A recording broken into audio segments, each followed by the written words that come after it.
BJP নেতা তথাগত রায়ের বাড়িতে মিষ্টি পাঠাতে চাই। জয়ের পর সোনারপুর উত্তর বিধানসভায় যোগ দিয়ে জানালেন যাদবপুর লোকসভা কেন্দ্রের বিজয়ী তৃণমূল কংগ্রেস প্রার্থী অভিনেত্রী সায়নী ঘোষ। এবার লড়াই যথেষ্ট কঠিন ছিল বলে বক্তব্য। Challenging seat, definitely prestigious seat, definitely.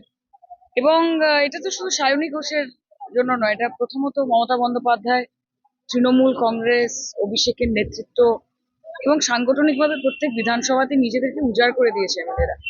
Sonarpur উত্তরে দাঁড়িয়ে আছি, আমি আপনাদেরকে হলপ করে বলতে পারি নিজেদের বিধানসভাতে বোধহয় ফিরদৌসী এবং নজরুলদা এতটা খাটার প্রয়োজনীয়তা পড়েনি যতটা আমার জন্য খাটার প্রয়োজনীয়তা পড়েছে।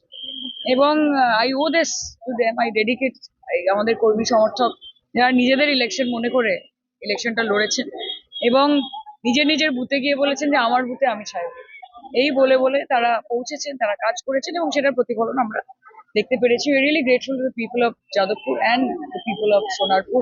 আমরা কথা দিচ্ছি এর পরবর্তী নির্বাচন, যেটা ফিরদৌসীদের নির্বাচন, সেই নির্বাচনে আমরা পুনরায় প্রমাণ করব যে এই লিড যেটা আমাকে সোনারপুর দিয়েছে তার থেকে ডবল লিড আমরা দেব এবং মানুষের আস্থা, ভরসা, বিশ্বাস এবং ভালোবাসা সেটা তৃণমূলের জন্য আগামী দিনে বাড়তেই থাকবে। আগামী 5 বছরে তার লোকসভা কেন্দ্রের প্রতিটি বুথে তিনি যাবেন, যেখানে যা যা সমস্যা আছে তার সমাধানের চেষ্টা করবেন বলে জানান তিনি। তৃণমূল নেত্রী যেভাবে গাইডলাইন দেবেন সেভাবেই তিনি আগামী দিনে কাজ করবেন বলে স্পষ্ট বক্তব্য সায়নীর। মৃন্ময় নস্করের রিপোর্ট, জেলার বার্তা। সোনারপুর উত্তর বিধানসভা কেন্দ্রের কামালগাজীতে বিজয় সভা হয়, সেখানে দলীয় কর্মীরা তাকে সংবর্ধনা দেন।